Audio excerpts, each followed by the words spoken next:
L'Organisation des Nations Unies, ONU, a ordonné la fin des hostilités et le ramassage des armes de guerre au Congo-Brazzaville. Peuple du monde, peuple congolais, le secrétaire général de l'ONU, M.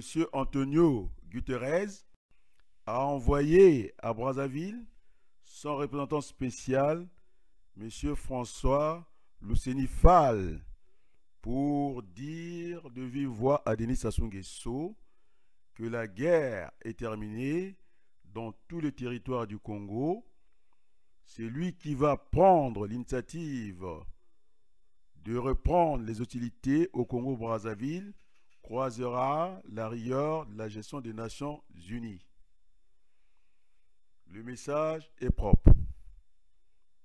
Peuple du monde, peuple congolais, la gouvernance du monde ONU a décidé la fin des hostilités dans tous les territoires du Congo, sans exception. Tout le monde doit s'y conformer pour ne pas croiser la rigueur de la gestion des Nations Unies. Peuple congolais, peuple du monde, une commission ad hoc pour la fin des hostilités, pourquoi pas et pour faire quoi? Les Congolais sont invités à s'asseoir pour se parler et s'écouter en faisant allusion à la conférence nationale ou à la conférence internationale dans l'idée de donner une nouvelle chance à l'épanouissement économique et social de notre beau pays, le Congo. Il faut le dire sans embâche que notre pays, malgré ses ressources naturelles abondantes, caracole dans le peloton des nations les plus pauvres du monde. Peuple du monde, peuple congolais, vive la fin de la guerre imbécile au Congo, Brazzaville, d'ailleurs reconnue par les belligérants autour de la table ronde de Raymond Zéphirin Mboulou dès l'ouverture de cette dite commission ad hoc. Vous le savez, la parité est un concept d'égalité ou d'équivalence fonctionnelle. En regardant Télé Congo hier soir, Raymond Zéphirin Mboulou, en chef de la commission ad hoc, on peut toujours s'interroger sur la parité de cette ad hoc commission. Le silence maintenu des oppositions congolaises de l'intérieur sur la crise politique profonde que traverse notre pays devient inquiétant, car la diaspora congolaise ne peut pas isolément affronter à distance le pouvoir dur de Denis Sassou Nguesso et de son parti politique, le Parti congolais du travail, PCT.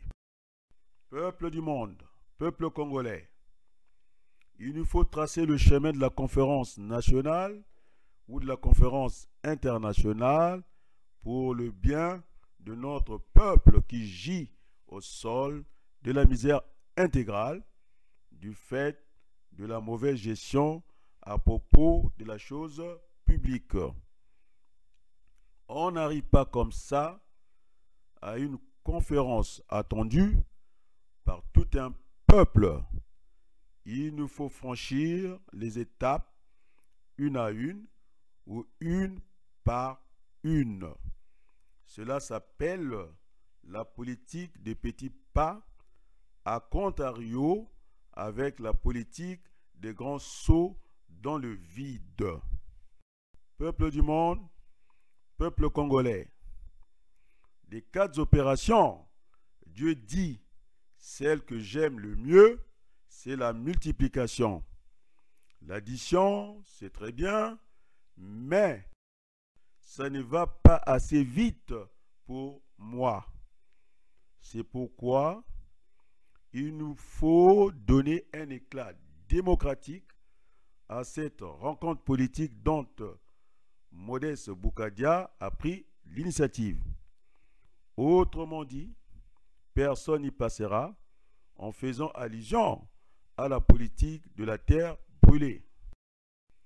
Peuple congolais, peuple du monde, l'heure est au rassemblement de tous les citoyens qui veulent un changement apaisé de notre pays, le Congo, le goût d'y vivre ensemble, car la politique ne peut pas être une aventure solitaire.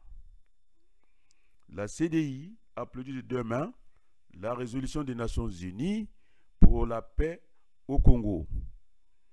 Je crois terminer mes propos ici dans la pensée de Michel Godet. L'avenir reste une zone de liberté, un lieu de pouvoir, le produit d'une volonté. Vive la paix au Congo. Je vous remercie. Adrien Abaloukou, président de la CDI.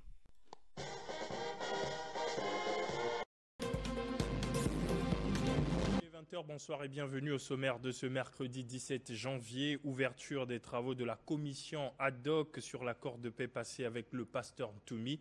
Toutes les parties étaient présentes. Ça y est, les travaux de la commission ad hoc devant peaufiner l'accord définitif de cessez-le-feu et de cessation des hostilités entre le gouvernement et le pasteur Ntoumi dans le département du Poul ont démarré aujourd'hui. En présence du ministre de l'Intérieur et de la décentralisation, les deux parties se sont engagées d'ores et déjà à traduire dans les faits le dit accord. Johannes Makwala. La fin de la crise dans le département du Poul est de plus en plus imminente. En effet, les deux parties signataires de l'accord de cessez-le-feu et de cessation des hostilités dans cette partie sud du pays, en l'occurrence le gouvernement et les représentants du pasteur Ntoumi, se sont retrouvés sur une même table ce 17 janvier. Et ceci dans l'optique de démarrer les travaux de mise en œuvre du dit accord. Accord conclu le 23 décembre dernier qui sera conduit par une commission ad hoc mixte paritaire. Une avancée pour le gouvernement qui est de plus en plus déterminé à tourner cette page sombre qui menace la stabilité du département du Poul. Nous n'avons plus le droit de reculer, d'enliser une partie du pays par un conflit dont finalement la victime principale est la population du Poul. J'invite cette commission ici réunie à travailler et en ne privilégiant que l'intérêt commun. J'allais dire l'intérêt bien partagé de tous les Congolais qu'est la paix.